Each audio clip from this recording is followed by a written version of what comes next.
धन्यवाद जी। समूह साथियों को फतेह अर्ज करना। वाहिगुरू जी का खालसा वाहिगुरू जी की फतेह। जय भीम। एक बारी सारे जोर नाल बोलो, जय भीम जय भीम। जिन्ना चर सारे ना बोलो स्वाजा नहीं आता। भीम की जय असी इस करके बुलाने कि उही एक लीडर है भारत दे विच जिन्हें सानू बंदे होने का प्रमाण दिता। गुरु गोबिंद सिंह जी नंदेड़ जाते, नंदेड़ एक उन्होंने जरनैल मिलता है जिहड़ा साधा वाले कपड़े पाई बैठा सी, ना रखिया सी बरागी, माधोदास बरागी। ते गुरु साहब ने उन्होंने बंदे होने का एहसास कराया। उन्होंने कहा तू बंदा बंदियां वाले काम कर। तो कहता मन गया, कहता हाँ मैं थोड़ा बंदा। तो जो बंदा बनया की कीता, पंजाब दे विच साडा राज कायम होया। राज उदों कायम होंदा जो असीं बंदे बनते हैं।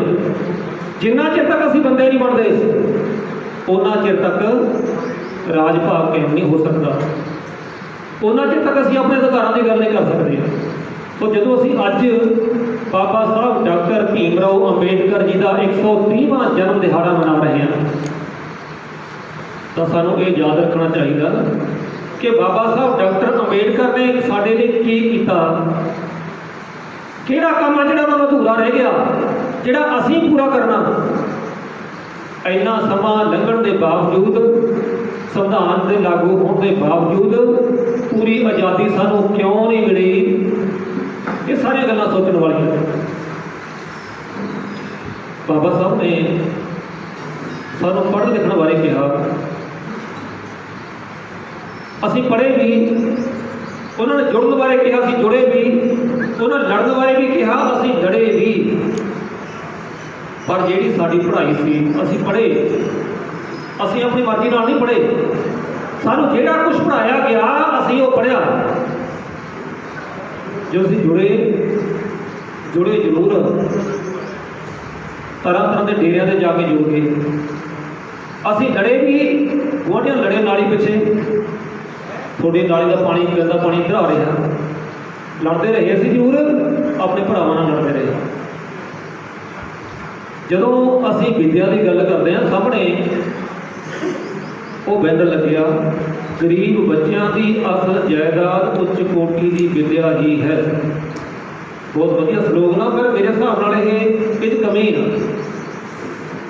ये गरीब बच्चों की प्रॉपर्टी ही नहीं, सारे बच्चों की प्रॉपर्टी है विद्या।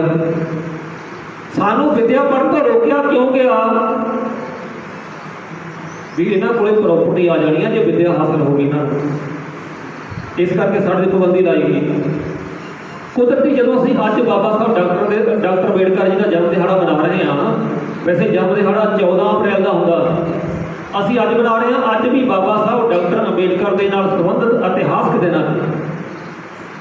वो इतिहासक दिन की है, अज के दिन 18 अप्रैल 1913 को बाबा साहब डॉक्टर अंबेडकर ने बड़ौदा रियासत के महाराजा सिया जी महाराज नाल एक एग्रीमेंट किया, साइन किए उन्होंने। वो एग्रीमेंट की सी, बाबा साहब डॉक्टर वास्ते लंडन जाना सी, पर जेब सी खाली, पैसे है नहीं सी, जाते कितों। किसी ने सिया जी महाराज नाल मेल करवाया तो उन्होंने कहा मैं तेनों वजीफा दूंगा, जिन्ना तेरा वजीफा बनू मैं तेनों खुल के वजीफा दूँगा। उस टाइम 25 रुपये वजीफा थे, 25 रुपये 1913 के साढ़े पिंड का एक बजुर्ग से पंजाब पुलिस के मुलाजम रहा। वो कहता मैं 1942 में भर्ती होया सी पुलिस के विच। उस टाइम मेरी तनख्वाह कहता 30 रुपए सी 1942। ये 1913 के विच बाबा साहब को 25 रुपए वजीफा मिलता, मतलब अज के 30-35 हज़ार के करीब वजीफा मिलता सी बाबा साहब। इन्ना वजीफा दे के उन्होंने साइन कराए, एक शर्त लिखाई। शर्त की सी, कहते 3 साल तक बड़ौदा रियासत की सेवा करनी होगी। ये जरूरी है, ਵੀ ਜਿਹੜੇ ਬੰਦੇ ਨੂੰ ਅਸੀਂ ਵਜ਼ੀਫਾ ਦੇ ਰਹੇ ਹਾਂ ਉਹ ਇੱਥੋਂ ਦੀ ਸੇਵਾ ਵੀ ਕਰੇ। ਇਹ ਨਾ ਹੋਵੇ ਪੈਸੇ ਲੈ ਕੇ ਆਪਣੀ ਪੜ੍ਹਾਈ ਕਰਕੇ ਅਡੰਤਰ ਹੋ ਜੇ। ਬਾਬਾ ਸਾਹਿਬ ਉੱਥੇ ਗਏ ਵੀ ਸੀ। ਕਿੰਨੇ ਕਮਾਲ ਦੀ ਗੱਲ ਹੈ ਵੀ ਬਾਬਾ ਸਾਹਿਬ ਡਾਕਟਰ ਅੰਬੇਡਕਰ ਨੂੰ ਬੰਬੇ ਦੇ ਵਿੱਚ ਜਿਹੜਾ ਜੱਜ ਬਣਾਉਣ ਦੀ ਪੇਸ਼ਕਸ਼ ਹੋਈ ਅੰਗਰੇਜ਼ਾਂ ਵੱਲੋਂ, ਬਾਬਾ ਸਾਹਿਬ ਨੇ ਜਵਾਬ ਦਿੱਤਾ। ਕਿਉਂ? ਕਾਰਨ ਕੀ ਦੱਸਿਆ ਉਹਨਾਂ ਨੇ? ਉਹ ਕਹਿੰਦੇ ਜੇ ਮੈਂ ਇੱਕ ਥਾਂ ਦੇ ਉੱਤੇ ਟਿਕ ਕੇ ਬੈਠ ਗਿਆ ਤਾਂ ਮੇਰੀ ਕੌਮ ਦਾ ਨੁਕਸਾਨ ਹੋ ਜਾਣਾ। ਮੈਂ ਇੱਕ ਥਾਂ ਤੇ ਗੁਲਾਮ ਬਣ ਕੇ ਨਹੀਂ ਬੈਠ ਸਕਦਾ। ਤੇ ਬਾਬਾ ਸਾਹਿਬ ਨੂੰ ਕਿਹਾ ਵੀ ਇਸ ਤੋਂ ਬਾਅਦ ਅਸੀਂ ਸਿਫਾਰਿਸ਼ ਕਰਾਂਗੇ, ਤੁਹਾਨੂੰ ਹਾਈ ਕੋਰਟ ਦਾ ਜੱਜ ਲਵਾਂਗੇ, ਜਿੱਥੇ ਲੋਕ ਰਿਸ਼ਵਤਾਂ ਦਿੰਦੇ ਨੇ ਬੜੀਆਂ ਜੱਜ ਬਣਨ ਵਾਸਤੇ। ਸਰਕਾਰਾਂ ਨਾਲ ਵਾਅਦੇ ਵੀ ਕਰਦੇ ਨੇ, ਜਿਹੜਾ ਫੈਸਲਾ ਕਹੋਗੇ ਅਸੀਂ ਫੈਸਲਾ ਕਰਾਂਗੇ, ਸਾਨੂੰ ਜੱਜ ਬਣਾ ਦਿਓ। ਤੇ ਬਾਬਾ ਸਾਹਿਬ ਨਾਲ ਕੋਈ ਸ਼ਰਤ ਨਹੀਂ ਰੱਖੀ ਸੀ, ਜੱਜ ਬਣਾਏ ਜਾਣ ਦਾ ਇਕਰਾਰ ਕੀਤਾ ਗਿਆ ਸਰਕਾਰ ਵੱਲੋਂ, ਤੇ ਬਾਬਾ ਸਾਹਿਬ ਨੇ ਇਨਕਾਰ ਕਰਤਾ। ਤੇ ਅੱਜ ਦੇ ਦਿਨ 1913 ਦੇ ਵਿੱਚ ਬਾਬਾ ਸਾਹਿਬ ਸੈਨ ਕਰਦੇ ਨੇ ਕਿ 3 ਸਾਲ ਵਾਸਤੇ ਤੁਹਾਡੀ ਰਿਆਸਤ ਦੀ ਸੇਵਾ ਕਰੂੰਗਾ। ਕਿਉਂ ਸੇਵਾ ਕਰੂੰ? ਕਿਉਂਕਿ ਬਾਬਾ ਸਾਹਿਬ ਦੇ ਸਾਹਮਣੇ ਟੀਚਾ ਸੀ ਕਿ ਮੈਂ ਵਿੱਦਿਆ ਹਾਸਲ ਕਰਨੀ ਆ। ਵਿੱਦਿਆ ਹਾਸਲ ਕਰਕੇ 3 ਸਾਲ ਵਾਸਤੇ ਸਰਕਾਰ ਦੇ ਗੁਲਾਮ ਬਣਨ ਲਈ ਤਿਆਰ ਹੋ ਗਏ ਬਾਬਾ ਸਾਹਿਬ ਡਾਕਟਰ ਅੰਬੇਡਕਰ। ਆ ਕੇ ਉਹਨਾਂ ਨੇ ਸੇਵਾ ਕੀਤੀ।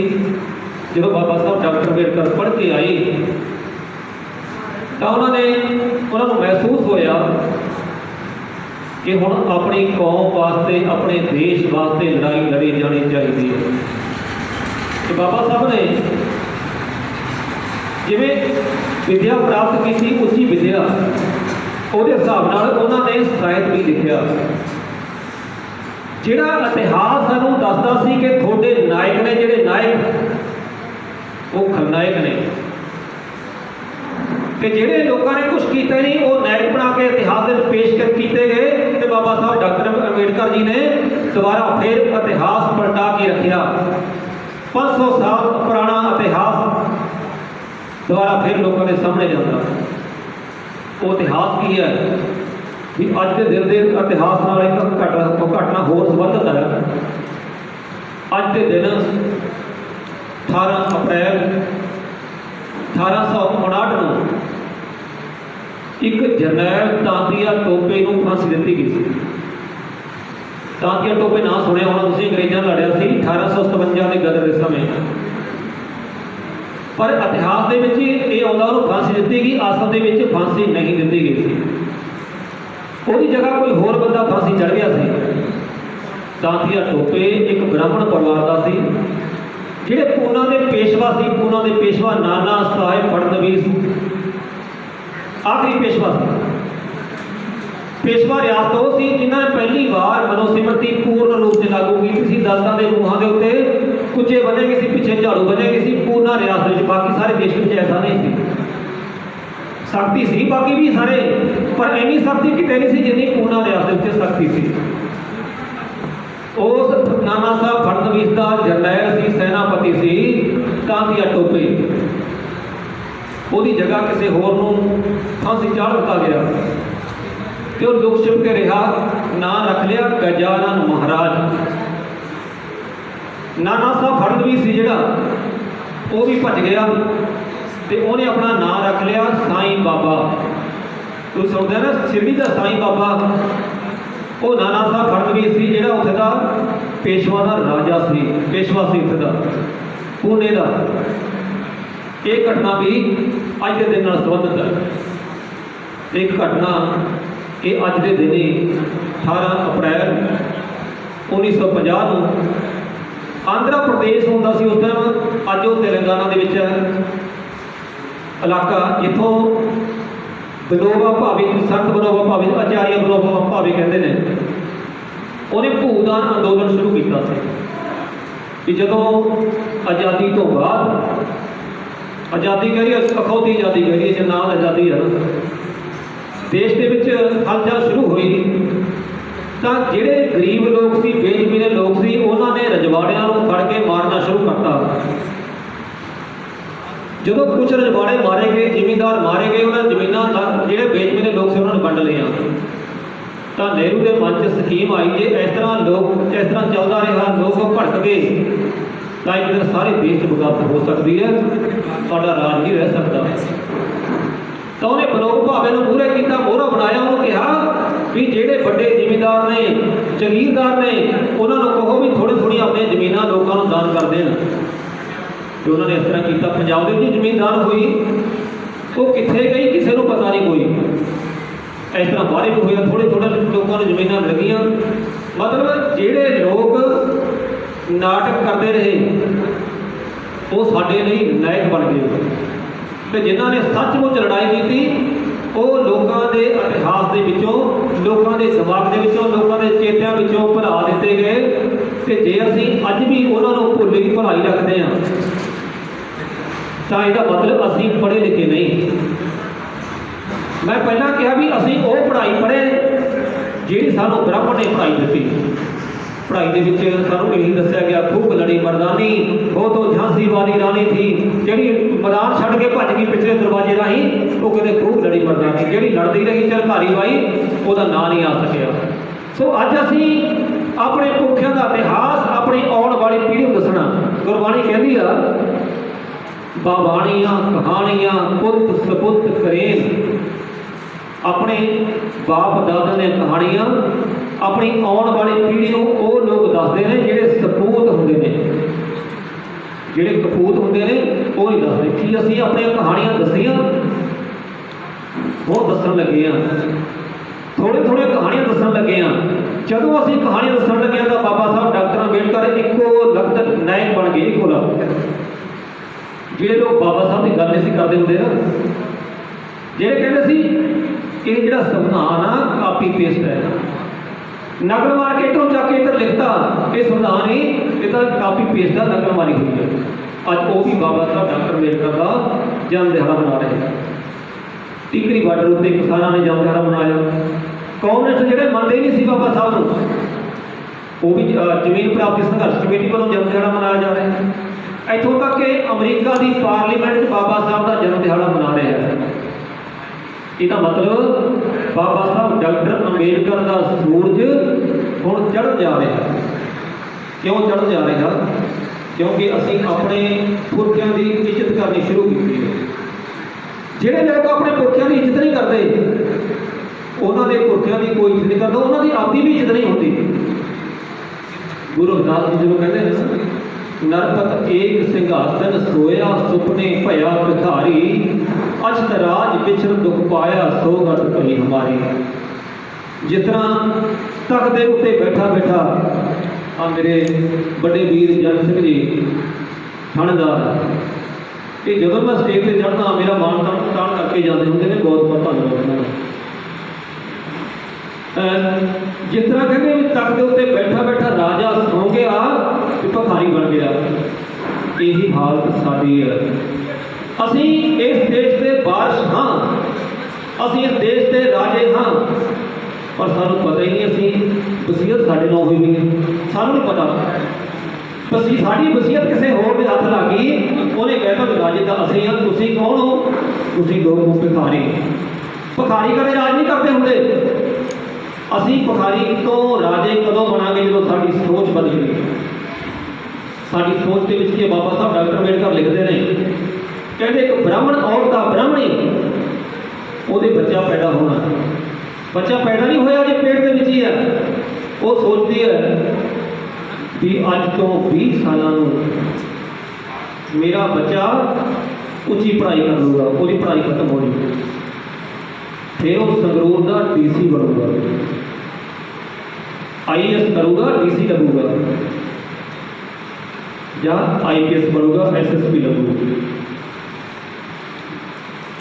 ਤੇ ਜਿਹੜੇ ਉਸੇ ਟਾਈਮ ਹੀ ਇੱਕ ਦਲਤਾਂ ਦੀ ਔਰਤ, ਉਹ ਵੀ ਗਰਭਵਤੀ ਆ, ਉਹਦੇ ਬੱਚਾ ਪੈਦਾ ਹੋਣਾ, ਉਹ ਵੀ ਸੋਚਦੀ ਆ ਆਪਣੀ ਆਉਣ ਵਾਲੀ ਪੀੜ੍ਹੀ ਵਾਸਤੇ, ਭਵਿੱਖ ਦੀ ਪੀੜ੍ਹੀ ਵਾਸਤੇ ਸੋਚਦੀ ਹੈ ਕਿ ਆਉਣ ਵਾਲੇ 20 ਸਾਲਾਂ ਨੂੰ ਮੇਰਾ ਮੁੰਡਾ ਪੂਰਾ ਜਵਾਨ ਹੋ ਜੂ, ਫਿਰ ਉਹ ਜਿਹੜਾ ਉਹ ਫਲਾਨਾ ਬੁੜਾ, ਅੱਜ ਉਹ ਬੁੜਾ ਨਹੀਂ, ਕੱਲ੍ਹ ਨੂੰ ਬੁੜਾ ਹੋ ਜਾਣਾ, ਉਹ ਰਿਟਾਇਰ ਹੋ ਜੂਗਾ ਮਿਊਨਿਸਪਲ ਕਮੇਟੀ ਚੋਂ, ਤੇ ਉਹਦਾ ਝਾੜੂ ਮੇਰੇ ਬੇਟੇ ਦੇ ਹੱਥ ਆ ਜੂਗਾ।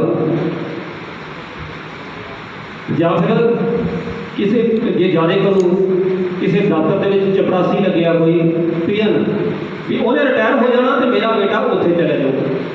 ਹੁਣ ਦੋ ਔਰਤਾਂ ਨੇ, ਦੋਨਾਂ ਔਰਤਾਂ ਦੀ ਸੋਚ ਦੇ ਵਿੱਚ ਕਿੰਨਾ ਫਰਕ ਹੈ। ਇੱਕ ਔਰਤ ਸੋਚ ਰਹੀ ਹੈ ਕਿ ਮੇਰਾ ਬੇਟਾ ਵੱਡਾ ਹੋ ਕੇ ਡੀਸੀ ਜੱਜ ਬਣੂਗਾ, ਐਸਐਸਪੀ ਬਣੂਗਾ, ਤੇ ਦੂਜੀ ਔਰਤ ਸੋਚ ਰਹੀ ਹੈ ਕਿ ਮੇਰਾ ਬੇਟਾ ਵੱਡਾ ਹੋ ਕੇ ਝਾੜੂ ਫੜੂਗਾ। ਜਦੋਂ ਕਈ ਵਾਰ ਇਸ ਤਰ੍ਹਾਂ ਦੀਆਂ ਘਟਨਾਵਾਂ ਵਾਪਰਦੀਆਂ ਨੇ, ਜਦੋਂ ਸਾਡੇ ਅਧਿਕਾਰ ਪੁੱਛਦੇ ਨੇ, ਅਸੀਂ ਲੋਕਾਂ ਕੋਲ ਗੱਲ ਕਰਦੇ ਹੁੰਦੇ ਹਾਂ ਕਿ ਯਾਰ ਆਪਾਂ ਧਰਨਾ ਲਾਉਣਾ ਡੀਸੀ ਦੇ, ਸੰਗਰੂਰ ਚੱਲਣਾ ਜਾਂ ਬਰਨਾਲੇ ਚੱਲਣਾ, ਕਿਉਂਕਿ ਸਾਡੇ ਪਿੰਡੋਂ ਤਾਂ ਬਰਨਾਲੇ ਜੋੜੇ ਹੋਏ ਵੀ ਆਪਾਂ ਧਰਨਾ ਲਾਉਣਾ, ਚਲੋ ਚਲੀਏ। ਆਮ ਤੌਰ 'ਤੇ ਲੋਕਾਂ ਦੇ ਮਨਾਂ ਵਿੱਚ ਆਵਾਜ਼ ਆਉਂਦੀ ਆ ਵੀ ਅਸੀਂ ਤਾਂ ਕਮਾ ਕੇ ਖਾਣਾ, ਧਰਨੇ ਨਾਲ ਕੀ ਹੋਣ ਲੱਗਿਆ, ਸਾਨੂੰ ਕਿਹੜਾ ਪਾਰਟੀ ਨੂੰ ਕਣਕ ਦੀ ਬੋਰੀ ਸਿੱਟ ਜੂ। ਉਹ ਸਾਡੇ ਦਿਮਾਗ ਦੇ ਵਿੱਚੋਂ ਗੱਲ ਉੱਠਦੀ ਆ, ਐਵੇਂ ਹੀ ਕਹਿੰਦੇ ਸੀ। ਜਿਹੜੇ ਲੋਕ ਰਾਜ ਕਰਦੇ ਨੇ ਉਹਨਾਂ ਨੂੰ ਪਤਾ ਹੁੰਦਾ ਵੀ ਇਹਨਾਂ ਦੀ ਸਮੱਸਿਆ ਕੀ ਹੈ, ਅਸੀਂ ਉਹਦਾ ਹੱਲ ਕਰਨਾ ਨਹੀਂ ਸਮੱਸਿਆ ਦਾ, ਪਰ ਲੋਕ ਖੁਸ਼ ਹੋ ਜਾਣਾ ਉਹ ਤਰੀਕਾ ਲੱਭਿਆ ਜਾਵੇ। ਉਹਨਾਂ ਨੇ ਦੇਖਿਆ ਕਿ ਇਹਨਾਂ ਦੀ ਨਿਗਾਹ ਕਣਕ ਦੀ ਬੋਰੀ ਤੇ ਟਿਕੀ ਹੋਈ ਹੈ, ਉਹਨਾਂ ਨੇ ਬਣਾਤੇ ਨੀਲੇ ਕਾਰਡ। ਨੀਲੇ ਕਾਰਡਾਂ ਦੇ ਇੱਕ ਜੀ ਨੂੰ 5 ਕਿਲੋ ਕਣਕ ਮਿਲਦੀ ਆ। ਹੁਣ 6 ਮਹੀਨਿਆਂ ਦੀ ਇਕੱਠੀ ਕਣਕ ਦਿੰਦੇ ਨੇ, ਕਿੰਨੀ ਹੋਈ 6 ਮਹੀਨਿਆਂ ਦੀ 30 ਕਿਲੋ। 30 ਕਿਲੋ ਦੀ ਬੋਰੀ ਹੁੰਦੀ ਆ, ਬੋਰੀ ਕਣਕ ਦੀ ਆ ਗਈ ਨਾ 6 ਮਹੀਨਿਆਂ ਬਾਅਦ।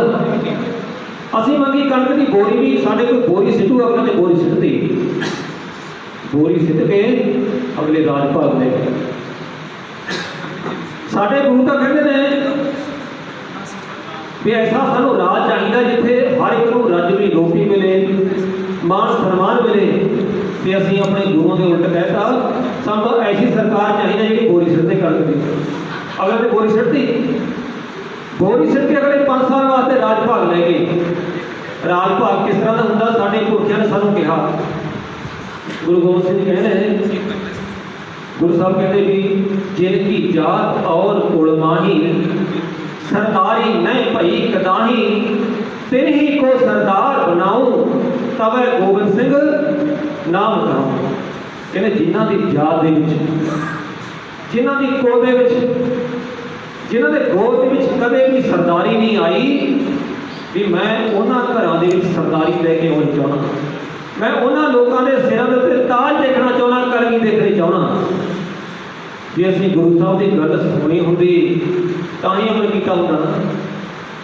ਗੁਰੂ ਰਵਿਦਾਸ ਜੀ ਆਪਣੀ ਬਾਣੀ 'ਚ ਲਿਖਦੇ ਨੇ, ਰਵਿਦਾਸ ਨੂੰ ਕਰ ਬਸ ਰਿਪੁਰ ਸੁਖ ਕਰ ਹੈ ਜੋ ਠਾਮ, ਇੱਕ ਸੁਖ ਹੈ ਸਵਰਾਜ ਮੈਂ ਦੂਸਰ ਮਰਗਟ ਗਾਮ। ਕਹਿੰਦੇ ਦੁਨੀਆ 'ਚ ਦੋ ਤਰ੍ਹਾਂ ਦੇ ਸੁੱਖ ਮਿਲਦੇ ਨੇ। ਇੱਕ ਸੁੱਖ ਉਦੋਂ ਮਿਲਦਾ ਜਦੋਂ ਬੰਦਾ ਮਰ ਜਾਂਦਾ, 4 ਭਰਾ ਚੱਕ ਕੇ ਲੈ ਜਾਂਦੇ ਨੇ।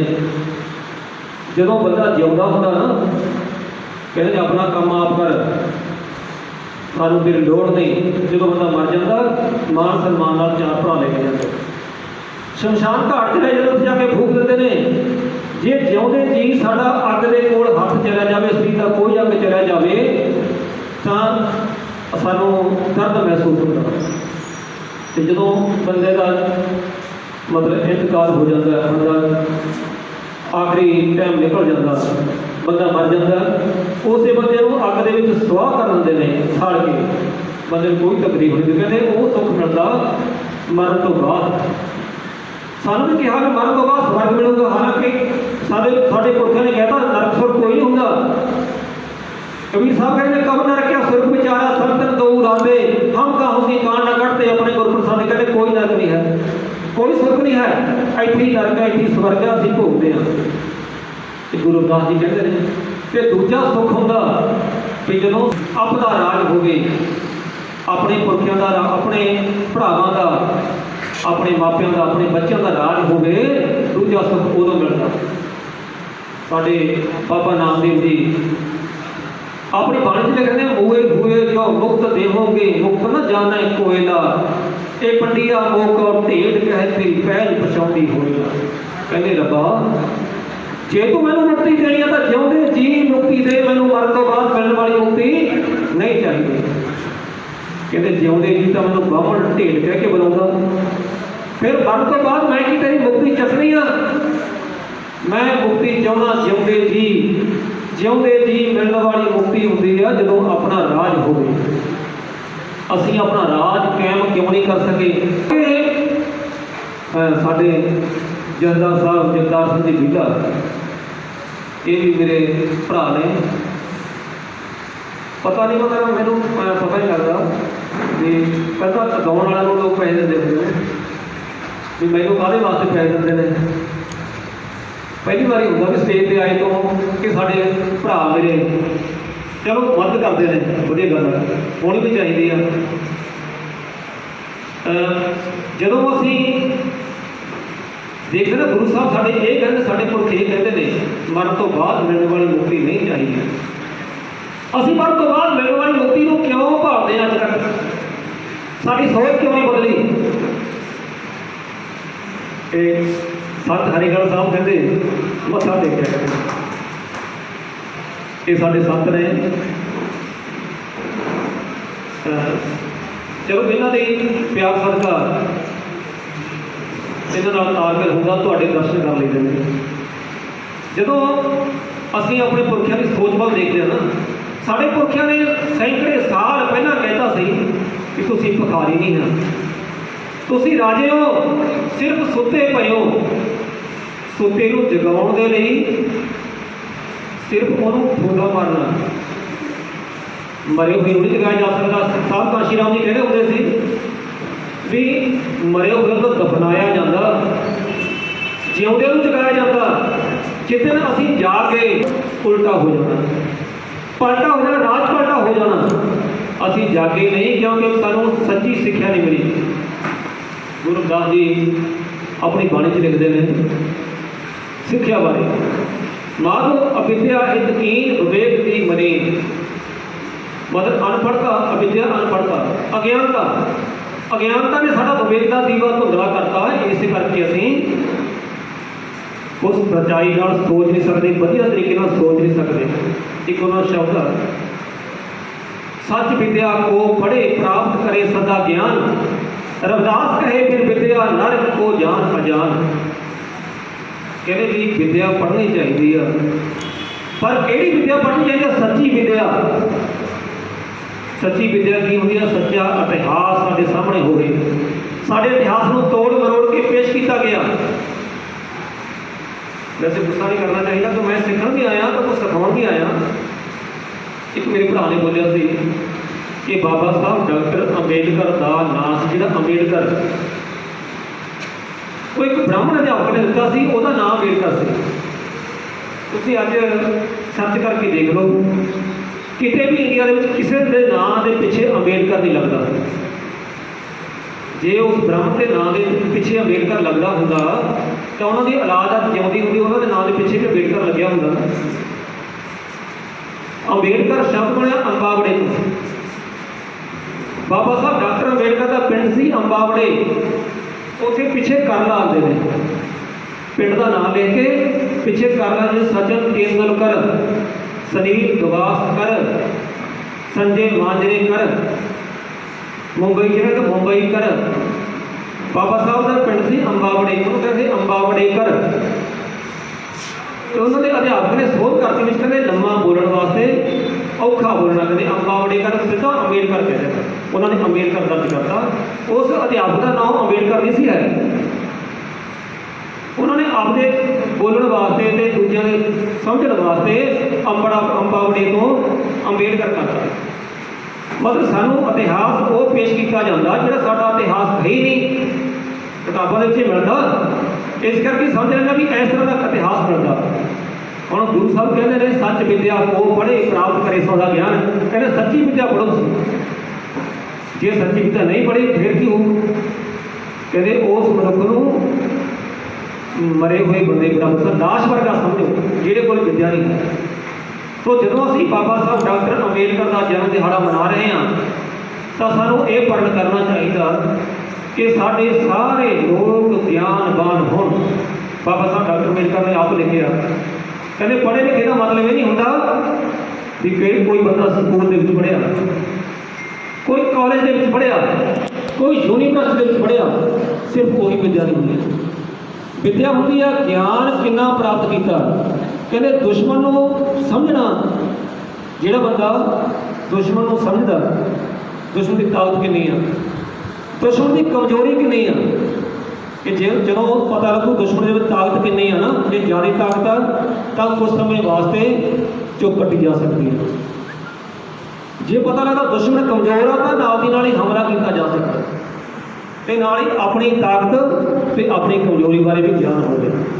साढ़े कितनी ताकत किहड़ी कमजोरी है, जिस जिहड़ी साढ़े कमजोरी है वो कमजोरियां दूर कीतियां जा सकन, भी सानू उहदा ज्ञान होना चाहिए। जिन्ना चिर साडी अपनी कमजोरी का ज्ञान नहीं होंदा, दुश्मन की कमजोरी का, दुश्मन की ताकत का ज्ञान नहीं होंदा, असीं लड़ नहीं सकांगे। लड़ांगे उदों जदों असीं पूर्ण तौर पर ज्ञानवान होवांगे। ज्ञानवान मनुख पैदा करना कल्ले विद्वानां दा काम नहीं है, सारे लोगों का काम है। जे असीं अपने सुख प्राप्त करने चाहुंदे हां, सुख सहूलतां जिस तरह बाबा साहब डॉक्टर अम्बेडकर ने दित्तियां पूरियां प्राप्त करने चाहुंदे हां, तो राज भाग पर कब्जा करना पैना। राज भाग एवें नहीं मिलिया करते, सब तो वड्डी ताकत हुंदी आ। किसी सियाणे ने कहा भी चार ताकतां ने, चार जिन्हां ने राज भाग मिलदा। पहली ताकत फ्यूडल पावर, जमीन की ताकत साढ़े कोल है नहीं। दूजी ताकत इकनॉमिक पावर, आर्थिक ताकत, पैसे की ताकत साढ़े कोल वो भी है नहीं। तीजी ताकत ब्यूरोक्रेटिक पावर, अफसरशाही की ताकत साढ़े कोल वो भी है नहीं। चौथी ताकत है कल्चरल पावर। काला साहब इन्होंने कहा मैं पिछे क्यों रह जा, काला साहब तो बहुत बहुत धन्यवाद, बड़े भरा ने। चौथी ताकत कल्चरल पावर, सभ्याचारक ताकत। सभ्याचारक ताकत सानू दसिया नहीं गया ताकत की है। और मेरी भैन बैठिया ने, धीआं बैठिया ने, असी अपने घर देखते हैं कदे करूए का वर्त आ गया, चक्री का वर्त आ गया, रखते ना सारे कि वो साढ़े सभ्याचार का हिस्सा नहीं, हिस्सा साडा हिस्सा नहीं है।